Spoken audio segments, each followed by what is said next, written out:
विशेष प्रकार की रुचि है। तो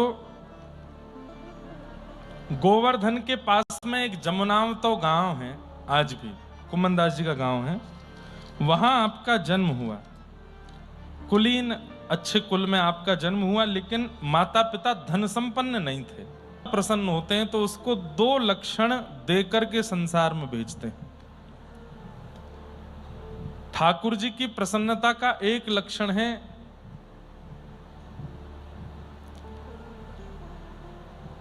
कविता करने का गुण। किसी में लेखन का अगर गुण है, संस्कृत के स्तोत्र लिख देता हो, मराठी अभंग लिख देता हो, या हिंदी में कोई गीत संगीत लिख देता हो, पद पदावलियों की रचना कर देता हो, मतलब किसी भी प्रकार से 2 मिनट में जो कवि का गुण जिसके अंदर है, आशु कवि जो है, ये भी समझ लीजिए कि ठाकुर जी उससे रीझ हैं, इसीलिए उसको ये लक्षण ये गुण देकर के भेजा है। और दूसरा, कंठ यदि आपके पास है, स्वर यदि आपके पास है, तो भी ठाकुर जी ने प्रसन्न होकर के आपको इस धराधाम पर भेजा है। लिखने वाले और गाने वालों को प्रयास करना चाहिए 100% में से 90% तो ठाकुर जी को रिझाने में ही अपने गुण का प्रयोग कीजिए, 10% लोक रंजन में लगा दीजिए, पर 90% ठाकुर जी के लिए ही करिए। क्यों? क्योंकि आपको गुणयुक्त उन्होंने अपने लिए ही बनाया है, ताकि आप उनकी सेवा कर सको। कुम्मन दास जी के अंदर ये दोनों गुण थे, वे कवि भी हैं और गाते भी हैं, और ये 8 सखाओं में गुण है। सूरदास जी से लेके सबके सुनोगे, सबके अंदर ये गुण मिलेंगे आपको। सब गाते हैं और सब लिखना जानते हैं, लेकिन अभी तक आप अपनी रचना कहीं सुना इसलिए नहीं रहे थे क्योंकि उस रचना में आपको प्रसन्नता नहीं हो रही थी। जैसे कुम्मन दास जी परिवार के लिए कुछ लिखते थे, मित्रों के लिए कुछ लिखते थे, अपने रिश्तेदारों के लिए कभी कुछ लिखते थे, तो उनको अच्छा लगता था, वो दे भी देते थे लिख करके। लेकिन जब ठाकुर जी की रचना की बात आती थी, लिखते तो थे लेकिन लिख करके उसको गोपनीय कर देते थे। क्यों? अभी उसमें प्रामाणिकता और ठाकुर जी की स्वीकार्यता का बोध नहीं हो रहा था। क्यों? गुरु नहीं आए थे जीवन में अभी तक। एक राह दिखाने वाले, एक मार्ग दिखाने वाले गुरु नहीं मिले थे। तभी कुम्मन दास जी के कान में खबर पड़ी कि गिरिराज जी में भ्रमण करते करते श्रीमन महाप्रभु वल्लभाचार्य महाप्रभु पधारे हैं, और ये खबर पड़ती, आपने अपनी पत्नी से कहा जल्दी चलो, आज गुरु मिल गए हैं, श्री वल्लभाचार्य महाप्रभु की शरणागति लेंगे जाकर के। आप गए, सामने जाकर के बैठे हैं श्रीमद वल्लभाचार्य महाप्रभु के।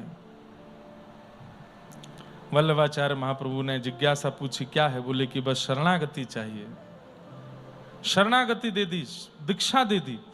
दीक्षा देने के बाद आप दोनों की ओर देखे, पति पत्नी दोनों बैठे थे, कुम्मन दास जी और उनकी पत्नी। बोले क्या चाहिए?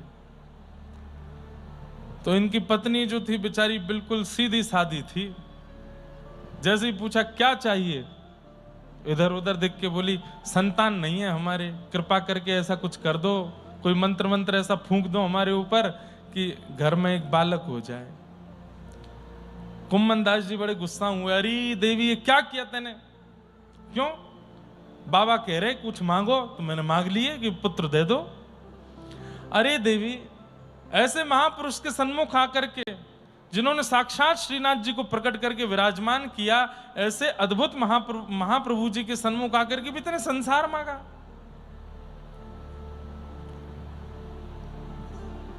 वल्लभाचार्य महाप्रभु बोले कुछ ऐसे लड़ो नहीं, तुम्हें कुछ और चाहिए तो तुम बताओ ना। तब श्री कुम्मन दास जी ने अपनी अभिलाषा प्रकट की, गाने लगे। कुम्मन दास जी वल्लभाचार्य महाप्रभु के सामने क्या मांग रहे हैं? नव निकुंज मंदिर की लीला जहां विहरत नित्य बिहारी। मुझे निकुंज के बिहारी जी का दर्शन करना है। बंधुओं, कुंज, निकुंज, निवृत्त निकुंज 3 होते हैं। कुंज किसको कहते हैं? कथा में जो आप लोग सुन लेते हैं, जो हम सुना दें और आपको अनुभव हो जाए, जहां यशोदा मैया भी हैं, नंद बाबा भी हैं, सारे ग्वाल बाल भी हैं, सखियां भी हैं, ठाकुर जी भी हैं, वो कुंज है।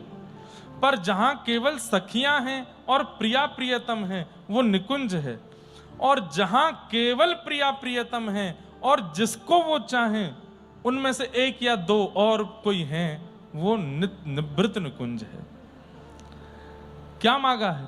नव निकुंज मंदिर की लीला जहां विहरत नित्य बिहारी, उसका दर्शन करा दीजिए नाथ। मुझे नवनिकुंज में चलते फिरते ठाकुर जी देखने वो कैसे लगते हैं। कुंभन दास प्रभु गोवर्धन धर वे हो दासी तिहारी, श्री वल्लभ वल्लभ की बलिहारी। वल्लभाचार्य महाप्रभु हंसने लगे। बस श्रीमद् भागवत जी कहती हैं, प्रयच्छति गुरु प्रीतो वैकुंठम योग दुर्लभम। अपने गुरु को राजी करवा के बुलवाओ मत किया, वो तुमसे राजी हैं तो ऐसा कुछ कृत्य कर दो वो तुम्हारी ओर देख के हंस जाएं। बस उनकी हंसी हुई मतलब वो तुमको देख के प्रेम से हंसे और तुम्हारे सबरे काम बने। वल्लभाचार्य महाप्रभु हंस गए और कुम्मन दास जी से बोले अब जाओ। और सुनो, उनकी पत्नी को क्या बोले? एक नहीं, दो नहीं, 7 पुत्र होंगे तुम्हारे यहां, जाओ। और एक एक करके 7 पुत्र हुए। आप अब देखो कितनी विलक्षण। अब कुम्मन दास जी का चरित्र अब शुरू हो रहा है, अब ध्यान से सुनिएगा। कुम्मन दास जी के 7 पुत्र हुए। दुनिया पूछती, कुम्मन दास जी कितने बाल बच्चे हैं आपके? तो क्या बोलते? 1.5। कितने हैं? 1.5। मराठी में क्या बोलते हैं? 1.5 ही बोलते हैं। 1.5 हैं? समझ गए ना 1.5 का मतलब? मराठी भाषा भी बड़ी अच्छी है। एक बार मैं कहीं कथा कर रहा था तो मैंने कहा ठाकुर जी की ताई जी आई। ताई जी कौन है? रोहिणी मैया। मैंने कहा आपके यहाँ ताई को क्या बोलते हैं? मोटी आई। मोटी आई बोलते हैं ना, बड़ी माँ। अब उसको मोटी आई ट है कि त है? ठ, मोठी। मोठी आई तो ठीक है। उत्तर भारत में अगर ये नाम होता है तो बच्चे तो मोटी मोटी बोलते हैं। मोटी आई मोटी आई कहाँ जा रही? मोटी आई खाना बना दो। और मोटी आई फिर पीछे बेलन लेके भागती। बताऊं तुझे मोटी बोलता है मोटी आई, बड़ी माँ। अच्छी है, बहुत अच्छी लगती। जब बोलते हैं मैं बोल नहीं पाता, पर हाँ 3 साल हो गए मुझे नासिक आते हुए और महाराष्ट्र में और भी जगह आते हुए। आता रहा लगातार तो सीख तो जाऊंगा। अभंग तो मैंने याद करने शुरू कर दिए, बहुत जल्दी सीख तो जाऊंगा। और जिस दिन सीख गया उस दिन तुकाराम जी, नामदेव जी, जनाबाई सबके पद याद करके, अभंग याद कर करके फिर कथा में गाया करूंगा। हमको मराठी केवल इसलिए सीखनी है कि हमको अभंग गाने हैं। जब हमारे कृष्णा जी गाते हैं, हमारे वो भैया दत्त धाम के शाम को पंचपदी में गाते हैं, जब यहाँ पर मैं महाराज जी से पहले दिन से ही पूछ रहा था, महाराज जी इस बार रात्रि के क्रम नहीं है क्या? मुझे बहुत अच्छा लगता है जब अभंग गायन होता है और मराठी में ही। कभी कभी हिंदी में सुनाते हैं, बोले महाराज जी को हिंदी। मैंने नहीं, हिंदी नहीं, आप मराठी सुनाओ, समझ में नहीं आएगा चलेगा, सुनना है। वो जो भाषा शैली है ना और जैसे उसका गायन होता है, इतना सुख मिलता है, बहुत अच्छा लगता है। तो कुम्मन दास जी कहते मेरे 1.5 पुत्र हैं। किसी ने कहा 1.5 पुत्र? 1 होते हैं, 2 होते हैं, 1.5 तो किसी के नहीं होते। बोले मेरे 1.5 हैं। क्यों? बोले एक मेरा पुत्र जो है वो पूर्ण भक्त है, इसलिए वो पूरा पुत्र है, और एक जो है वो आधा भक्त है।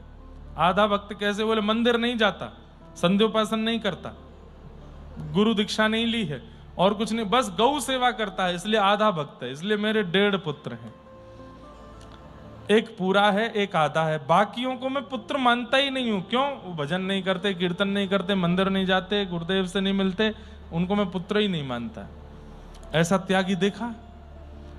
अपनी संतान में कौन त्याग करता है, लेकिन कुम्मन दास जी ने ठाकुर जी के लिए अपनी संतान में भी त्याग की भावना रखी। 1.5 पुत्र हैं मेरे। तो ऐसे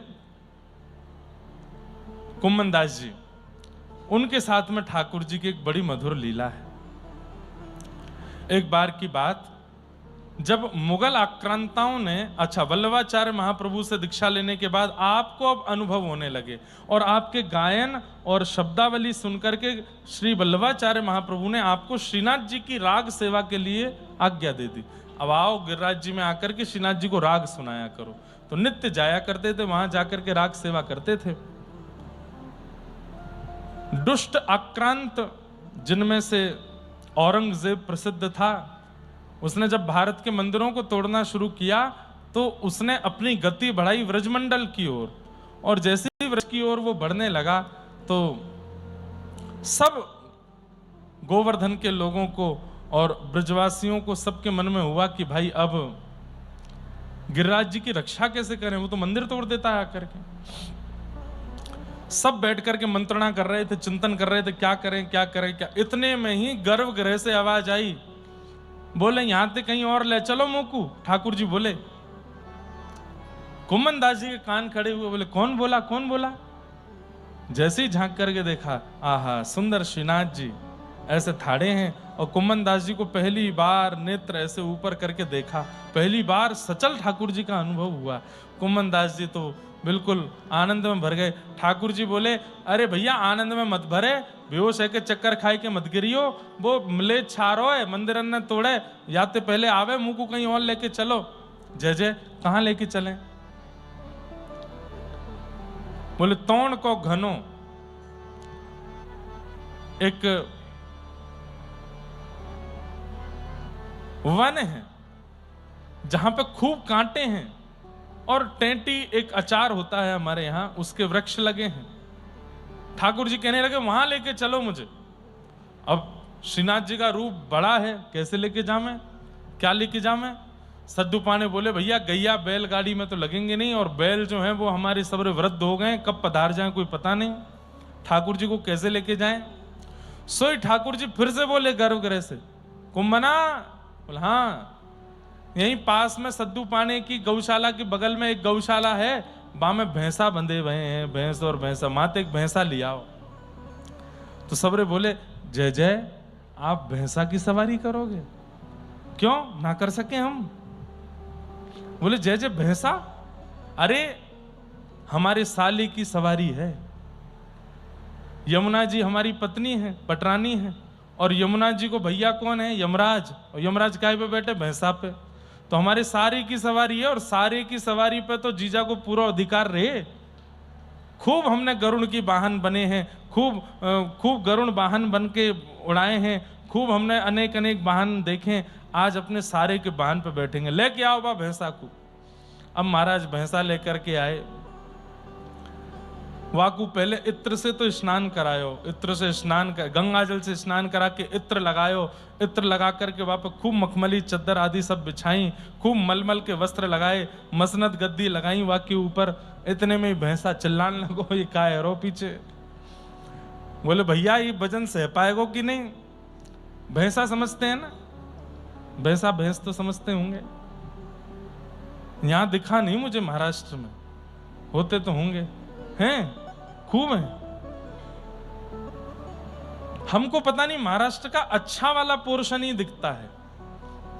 कल मुझे कोई बोल रहा था, बोले महाराज जी बहुत नशा पत्ती होती है महाराष्ट्र में भी, खूब ऐसा चल रहा है। सब आए थे वो अपने संघ के, कुछ बता रहे थे। हमने कहा हमको तो दिखता नहीं, हमको तो अच्छे अच्छे ही दिखते हैं, वारकरी दिखते हैं, अपने दत्त प्रभु के अनुयायी दिखते हैं, सब बढ़िया बढ़िया ही दिखते हैं। बोले आपको जगह वही मिलती है जाने की, कथा करने की, जहाँ अच्छे लोग हैं, नहीं तो यहाँ के भी सब बिगड़ रहे हैं लोग। हमने कहा हमें अब ऐसा लगा आपके बोलने के बाद कि यहाँ पे भी कुछ होता होगा। तो भैंसा पर ठाकुर जी बैठा दिए। जैसे ही भैंसा चला, सो ठाकुर जी बोले अरे गिरो गिरो गिरो, मैं गिरो। तो इधर से कुम्मन दास जी का हाथ पकड़ा, उधर से एक और थे सखा, उनका हाथ पकड़ा, और ठाकुर जी उन दोनों के हाथ पकड़ करके ऐसे मटक मटक करके एक मंदिर से तोड़ के घने में जा रहे हैं श्रीनाथ जी। आहा, कुम्मन दास जी गाने लगे, लाल तो है भावत तोण को घनो, लाल तो है भावत तोण को घनो, कोटि बहुत गोखुर हैं लागे, फाटत हैं सब तनो, भावत तोड़ को घनो, लाल तोए भावत तोड़ को घनो। थोड़े ऋषिया के गा रहे हैं कुम्मन दास जी, लाला ऐसी जगह चुनिए जावे की। बोले क्यों, कहा भयो, कितनो आनंद तो आ रहा है। अरे कांटे बहुत गोखुर लागे, फाटत है सब तनो, सब हमारे हाथ छिल गए, पैर छिल गए, सबरे इतने कांटे लगे हैं, और खुद तो मदमस्त है करके ऊपर बैठे हो, कोई दिक्कत है नहीं रही है, खुद को तो अच्छो लगे कोई। आवत जावत बोल निवारे, बैठत हैं जहां एक जनो, सिन्न कहाँ लोए खरी के डारे, ते छाड़ दियो भोन अपनो, तब बूढ़त ते राख लिए हैं सुरपति तो, त्रनहु नगनो, कुंभन दास प्रभु गोवर्धन धर, वह कौन ढोड़नी को जनो। खूब ऋषियाए ऐसी जगह ले आए हैं, नेको सेवकन पर चिंता नहीं कर रहे हैं, इतने कांटे लग गए, हमारे हाथ पैर सब जगह से फट गए हैं, और जैसे तैसे चलते फिरते बेचारे गिरते पड़ते सब लोग लेके ठाकुर जी को वहां पहुंचे। ठाकुर जी खुश हो रहे हैं, ठाकुर जी हंस रहे हैं। स्वामी का एक स्वभाव होता है, अपने सेवकों को मीठे मीठे कष्ट देना स्वामी को अच्छा लगता है। ठाकुर जी को भी आनंद आता है जब हम चलते चलते कभी गिर जाते हैं, बोलते बोलते कभी अटक जाते हैं, लेटे लेटे कभी लुढ़क जाते हैं, खाते खाते कभी हंस जाते हैं। ठाकुर जी बड़े खुश होते हैं जब थोड़ी ये छोटी छोटी अटकनें जब जीवन में आती हैं, तो बड़ों को बड़ा अच्छा लगता है। अब जैसे नदी में हम लोग स्नान करने जाते हैं तो जितने छोटे छोटे बालक हैं सबको छेड़ते हैं, किसी का पैर पकड़ के नीचे डालेंगे, किसी के मुंह में पानी डालेंगे, किसी की आंख में पानी। ये अब कष्ट ही तो दे रहे हैं, लेकिन ये मीठा कष्ट देना बड़ों को अच्छा लगता है। ठाकुर जी तो पेट पे हाथ धर धर के हंसे, यहाँ कुम्मन दास को कांटे लग रहे हैं, वहां उनको कांटे लग रहे हैं, सबरे इनके हाथ पैर बेचारे ऊपर नीचे, और ठाकुर जी बिल्कुल प्रसन्न है। क्यों, भैंसा के सींग इतने बड़े हैं कि वो जब आगे निकले सब कांटे छट जाएं, ठाकुर जी को कुछ स्पर्श नहीं हुए। कुम्मन दास जी बोले बड़े मंद मंद मुस्काए रहे हो और हमारी ये दशा कर दी है। जैसे ही टोंड के घने में पहुंचे, वहां जाके ठाकुर जी विराजमान किए। इतने में ठाकुर जी बोले अब चलो, सबरो भोग मेरे सामने धर के तुम सबरे चले जाओ यहाँ से। बोले एक तो कांटे लगवा दिए, ऊपर से हमको न जल की पूछ रहे हैं, ना भोजन की, और कह रहे हैं चले जाओ यहाँ से। कुम्मन दास जी बोले चलो आज्ञा है इनकी, चलो। सब प्रसादी ठाकुर जी के सामने रख करके जैसे ही चले गए, दूर कहीं जाकर के बैठे हैं, सब आपस में चर्चा करने लगे। बोले ठाकुर जी ने ये तो बताया नहीं कि वापस कब आना है। कुम्मन दास जी बोले मैंने देखूं कर कहा रहे हैं ये। जैसे ही एक झाड़ के अंदर से झांक करके देखा, तभी क्या देखते हैं, आहा, अत्यंत सुंदर वस्त्र धारण किए हैं, सिर पर चुनरी डारी है, नाक में नख बेसर है, और एक परम सुंदरी युवती सामने से चली आ रही है, और ठाकुर जी उसकी प्रतीक्षा में खड़े हैं। कोई और नहीं है, श्री प्रिया जी हैं, श्री श्यामा जी हैं, हमारी श्री राधा रानी है। जैसे ही राधा रानी आई, आहा, कुम्मन दास जी तो देख करके आनंदित हो गए। ओ, तो ये इनते मिलवे आए। और आज कुम्मन दास जी, अच्छा मैंने वल्लभाचार्य जी से मांगा था कि मुझे नव निकुंज मंदिर में जहां विहार करते ठाकुर जी हैं उनका दर्शन करना है, आज वो दर्शन हो गए। प्रिया प्रियतम दोनों परस्पर एक दूसरे को अन्न पवा रहे हैं, प्रसाद पवा रहे हैं। एक भाग किशोरी जी पवाते हैं, एक भाव ठाकुर जी पवाते हैं, और श्री कुम्मन दास जी दूर से देख करके, इतने कांटे लगे। इसका क्या तात्पर्य था, जब तक भव के जितने भी हमारे कर्म बंधन हैं उनको हम भोग नहीं लेंगे, तब तक भगवत अनुभव होना संभव नहीं है। जब तक जीवन में आने वाले कष्टों को हम भोग नहीं लेंगे, जो हमारे प्रारब्ध के हैं, वो जब तक खत्म नहीं हो जाएंगे, भगवत अनुभव होना थोड़ा मुश्किल है। कुम्मन दास जी को कांटे लगवा करके तोड़ के घने में ये थोड़ा सा श्रम दे करके ठाकुर जी ने जीवन पर्यंत के जितने कष्ट थे सब कांटों से निकाल दिए और अपने नित्य विहार का दर्शन कराया। आपने दर्शन करके बड़े आनंदित हुए, बड़े प्रसन्न हुए। ठाकुर जी वापस मंदिर में आके विराज गए। नित्य नित्य खूब सुंदर सुंदर पदों की सेवा, खूब सुंदर रागों की सेवा आप करते थे। एक बार गोसाई श्री विठलनाथ जी ने तानसेन को बुलवाया। तानसेन आए, बड़े गायक तानसेन, और कुम्मन दास जी को उनकी सेवा में रहने के लिए कहा। बोले भाई गायक आ रहे हैं, तुम भी गायक हो, तो गायक को क्या चाहिए, जरूरत हो तुम समझ सकते हो। तो बड़े गायक दिल्ली से आ रहे हैं, तानसेन ठाकुर जी की सेवा करने के लिए, उनकी सेवा में तुम रहना। कुम्मन दास जी बोले जो आज्ञा।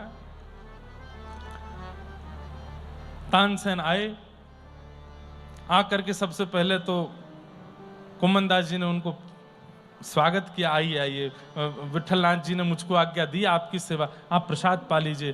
प्रसाद पाने बैठे तो फिर डिमांड करने लगे, हमको तो ये खाना है, हमको तो ऐसा खाना है, ये खा। तो कुम्मन दास जी सब तैयारी करवा के लाने लगे,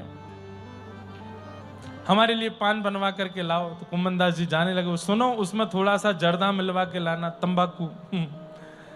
कुम्मन दास जी देखने लगे, बोले भैया तुम ठाकुर जी की सेवा करवे आए हो कि किसी राजमहल में गाने आए हो? पान बनवा लाए। कुम्मन दास जी उनको लेकर के जैसे ही मंदिर पहुंचे, श्रीनाथ जी के सन्मुख बैठे हैं, और श्रीनाथ जी के सन्मुख बैठ करके तानसेन ने गाना प्रारंभ किया। जैसे ही गाते हुए तानसेन को देखा, और शिष्य कैसे बने इसके पीछे भी एक सुंदर कथा है। तानसेन जी के संदर्भ में कथा आती है कि एक समय ऐसा आया कि अब तानसेन को लोग सुनने के लिए नहीं बुलाते थे, तो तानसेन को बैठा देते और चारों तरफ बुझे हुए दीपक रख देते, और बस एक ही बात कहते, इनको आप जलाओ गा करके। तानसेन बोले भाई मुझ पे और भी राग आते हैं, मैं और भी रागों का कलाकार हूं, बहुत कुछ गाना जानता हूं, वो भी सुनिए, यही क्यों करवाना होता है? बोले नहीं यही करो। तो ये करते करते अब स्थिति ये हो गई थी कि अब तानसेन जब भी राग दीपक गाते थे, उनके स्वयं के शरीर में दाह होने लगता था, जलन होने लगती थी। वो जलाशय में कूद जाते, सरोवर में कूद जाते, लेकिन कैसे भी उनकी जलन ठीक नहीं होती थी। एक दिन उन्होंने, कोई बड़े गायक थे, उनसे पूछा कि अब मैं राग दीपक गाता हूं, 4 दिन तक तो इतनी जलन रहती है, पूरे शरीर में ऐसा लगता है किसी ने आग लगा दी हो। तब उन्होंने कहा कि राग देव तुमसे नाराज हो गए। बोले अब इनको कैसे मनाऊं? बोले ये तो नहीं मानेंगे, लेकिन इसका एक तरीका है। बोले क्या? जब तुम राग दीपक गाओ, उसके बाद कोई और श्रेष्ठ गायक आकर के राग मेघ मल्हार गा दे तुम्हारे सामने बैठ के, तो तुम्हारा दाह ठीक हो जाएगा।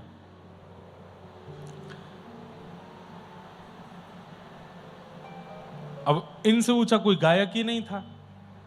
इन्होंने कई बार प्रयास किया गायकों को बुला करके, बोलते मैं दीपक गाऊंगा, जैसे ही मेरे अंग में दाह हो तुम राग मेघ मल्हार गाना।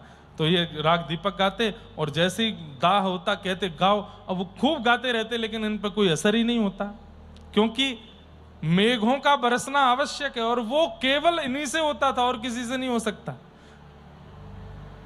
अपनी चिकित्सा स्वयं नहीं कर पा रहे थे अपनी, क्योंकि औषधि अंदर ही है, कैसे करें? तो इन्होंने निर्णय ले लिया कि अब मैं दीपक राग नहीं गाऊंगा। लेकिन इनकी प्रसिद्धि उसी बात से थी, जहां भी जाते थे वहां दीपक राग ही गवाया जाता था। एक बार बादशाह ने इनको बुलाया और बुला करके कहा दीपक गाओ। तो बोले भगवान मैं और कुछ सुना दूंगा आपको, लेकिन वो राग में नहीं गा सकता, मुझे तन में दाह होता है, मेरे को अग्नि लग जाती है, और मैं मर जाऊंगा किसी दिन अगर मैं गाऊंगा तो, इसलिए आप कृपा करके मैं और कुछ सुना देता हूं, पर वो मत सुने। तब किसी ने बादशाह के कान भरते हुए कह दिया, बोले कि महाराज आप बड़े बड़े अतिथियों को बुलाते हैं, तानसेन से गवाते हैं, और उनके सामने जब ये दीप जला देता है तो सब आपकी प्रशंसा करते हैं, इसलिए तानसेन चिढ़ गया है। गाता मैं हूं, मेहनत मैं करता हूं, प्रशंसा इनकी होती है, इसलिए आपकी प्रशंसा ना हो, इसलिए इसने ये निर्णय लिया है कि ये राग दीपक नहीं गाएगा। तो बादशाह ने कहा अगर ऐसी बात है तो आज ये इसको दीपक गाना पड़ेगा। अपने सैनिकों को खड़ा कर दिया तलवार लेकर के, अगर ये नहीं गावे तो इसका सर धड़ से अलग कर देना। तानसेन बैठे हैं, सोच रहे हैं अब मैं क्या करूं। बोले कि इनके तलवारों से मरने से अच्छा है कि मैं दीपक गा करके अपने राग को गाते हुए स्वयं जल करके ही मर जाता हूं। जैसे ही गाना प्रारंभ किया, दीपक तो जल गए, लोग बाग खड़े होकर के ताली बजाने लगे, लेकिन तानसेन वहां नहीं था। क्यों? दौड़ गए, बाहर भाग करके गए, सरोवर में कूदें, नदी में स्नान करें और रोवें, चीखें, चिल्लावें, पूरा शरीर कंपायमान होवे, सब जगह अग्नि लगी है, दौड़ते जा रहे हैं, दौड़ते जा रहे हैं, दौड़ते जा रहे हैं, सबसे कह रहे हैं कोई रक्षा करो, कोई बचाओ, मुझे कोई बचाओ।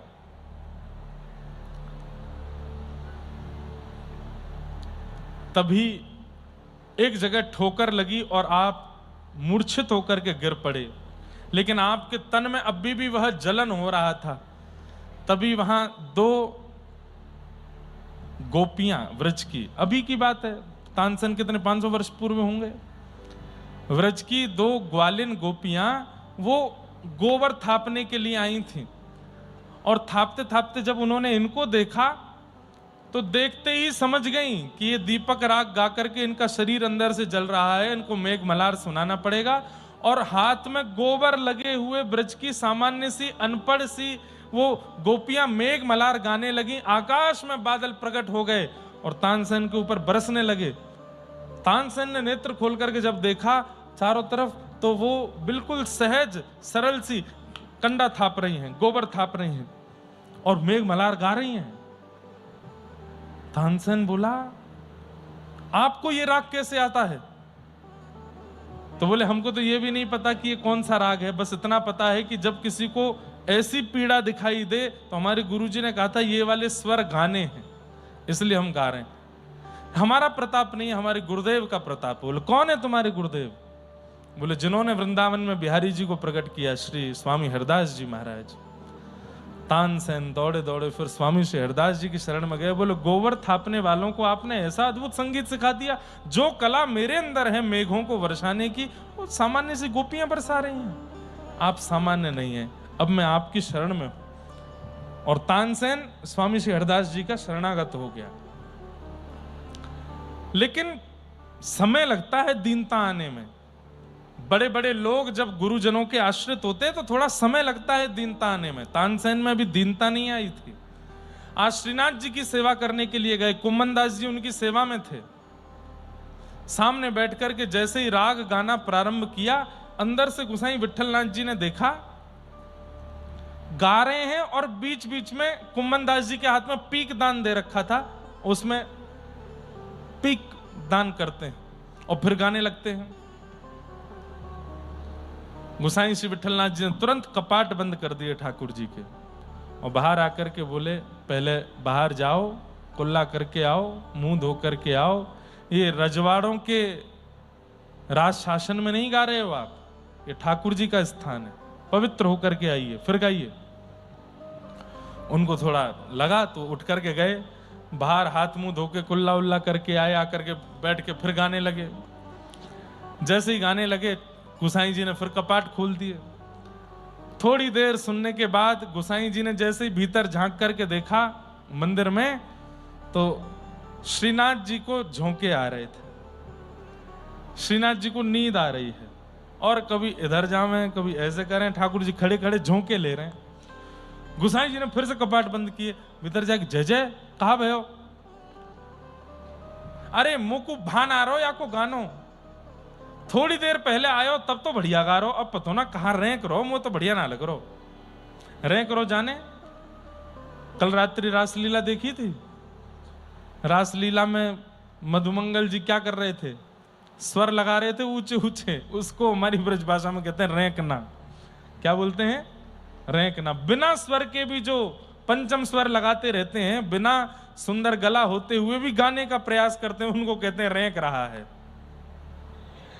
तो ठाकुर जी बोले पहले तो बढ़िया गा रो, अब पतो ना कहा है को रेंक रो, वो तो बिल्कुल आनंद ना आ रो, नींद और आ रही है। तो गोसाई जी बोले जय जय पहले वो पान खा के बैठो, मैंने अब पान थुकवाई दियो। तो ठाकुर जी बोले बातें कहो, दोबारा पान खा के आवे को, और पान खा के बैठे फिर गावे। गोसाई जी बोले जय जय मंदिर की पवित्रता, बस पवित्रता ठीक है, बातें कहो पान खा के आवे। तो अब यहाँ कथा ऐसी वर्णित है कि गोसाई जी ने तानसेन को नहीं कहा कि पान खा के आओ, नहीं, जय जय कितनों कहते रहे, मंदिर की पवित्रता तो रहेगी। तानसेन का जब गायन पूरा हुआ तब गोसाई श्री विठलनाथ जी ने कहा बहुत सुंदर गाया आपने, बहुत अच्छा गाया। भीड़ लगी थी मंदिर में तानसेन को देखने के लिए। अब मेरी इच्छा है, हमारे कुम्भन दास जी बैठे हैं,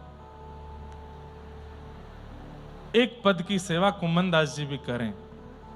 तो तानसेन बोला कौन कुम्भन दास? भाई तानसेन के बाद अगर कोई गाने आने वाला है तो बड़ा गायक ही होगा।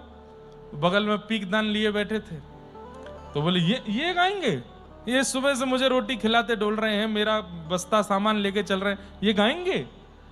बोले हाँ गाएंगे, कुम्भन दास जी गाएंगे। कुम्भन दास जी बड़े सहजता में आके ठाकुर जी के सामने बैठ गए। आहा, गोसाई जी ने कहा गाओ कुंभना। आपने तुरंत ठाकुर जी को सुंदर भाव सुनाया। क्या रूप, भाई मैं तो अपने स्वर में गाऊंगा, पर कुम्भन दास जी ने कैसा गाया वो गाने के बाद बताऊंगा। रूप देख नैना पलक लागे नहीं, रूप देख नैना पलक लागे नहीं। कैसा रूप है मेरे नाथ का कि जैसे ही देखते हैं तो पलक झपकना भूल जाते हैं। रूप देख नैना पलक लागे नहीं, तुरंत लिख करके गाने लगे, तुरंत बना करके पद गा दिया ठाकुर जी के सामने। गोवर्धन के अंग अंग ऊपर, गोवर्धन के अंग अंग ऊपर, निरख नैन मन रहत नहीं, रूप देख नैना पलक लागे नहीं। कहारी कहूं कछु कहत न आवे, कहारी कहूं कछु कहत न आवे, चित चोरो वे मांग दही। गोपी कह रही है कैसे वर्णन करूं, मैं मार्ग से जा रही थी और रास्ते में खड़े हो गए, दही का दान मांगने लगे। अरे दही का दान मांगने में कितनों दही दे आई? बोले पूरी मटकी दे आई। क्यों? बोले एक हाथ आगे करके मांगो तो मन तो भयो कि सर्वस्व याकू दे दूं, लेकिन मटकी दे करके ही आनो पड़ो। लेकिन कन्हैया जब दोनों हाथ पसार के मांगन लगे ना, अरे सखी मैं कैसे बताऊं, ऐसा मन करे सब दे दूं, नेत्र दे दूं, नासिका दे दूं, सबरो अपनो यौवन दे दूं, जीवन दे दूं। इतनो सुंदर है श्याम सुंदर। कुंभन दास प्रभु के मिलवे की सुंदर बात सखियन सोजू कही। कुंभन दास प्रभु के मिलवे की सुंदर बात सखियन सो कही। रूप देख नैना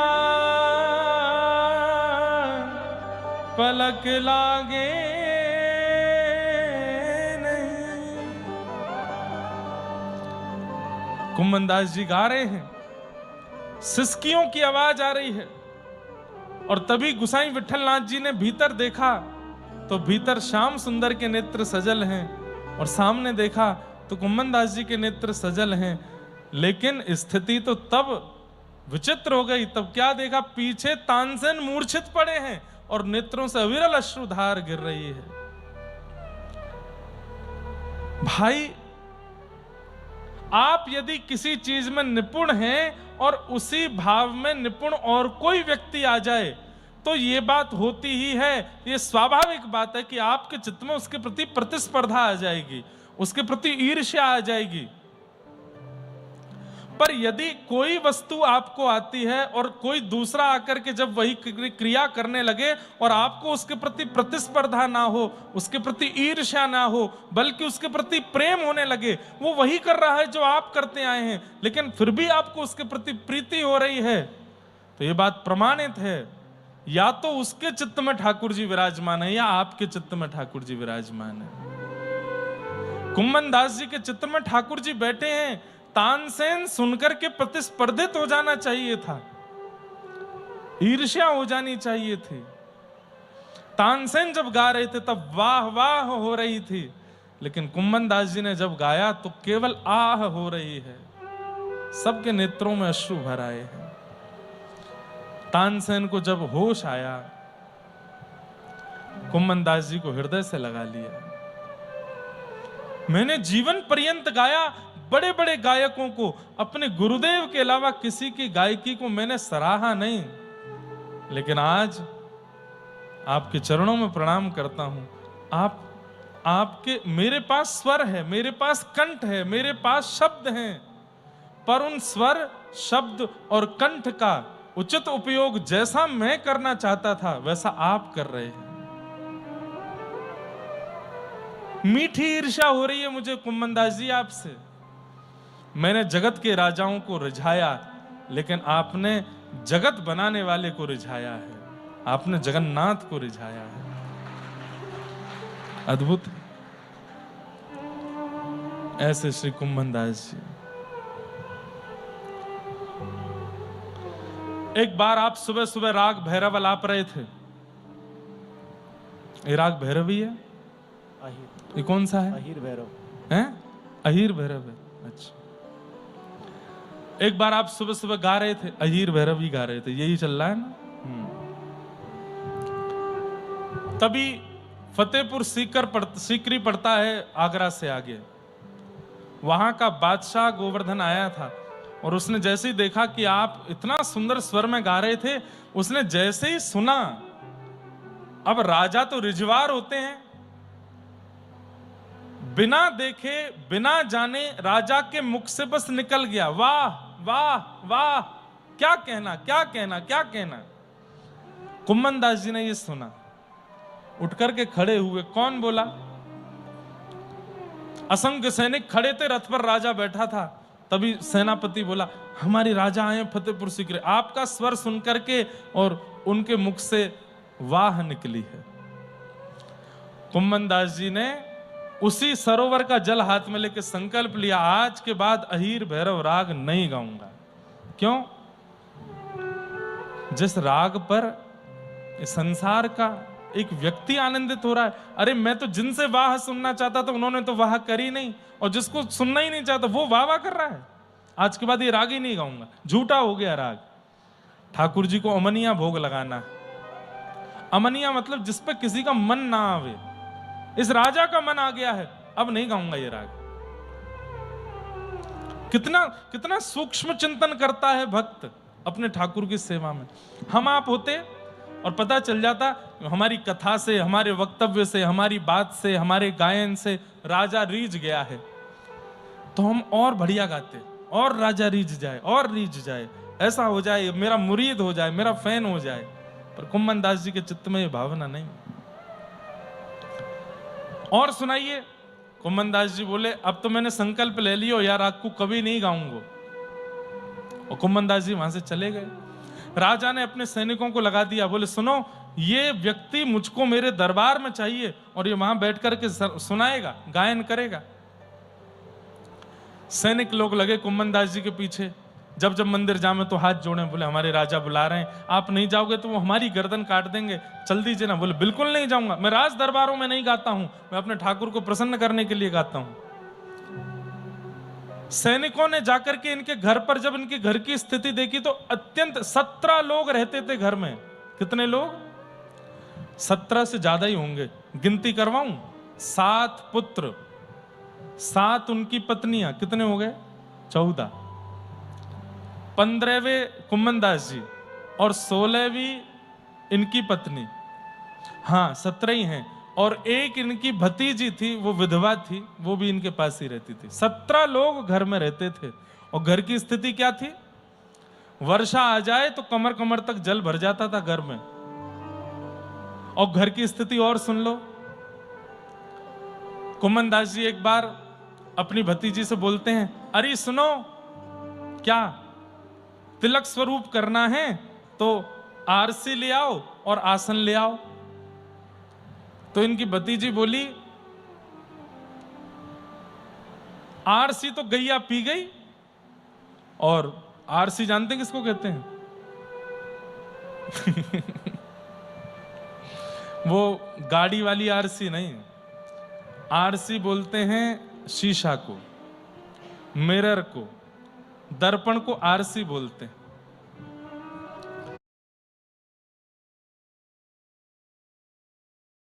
तो आपने अपनी भतीजे से कहा कि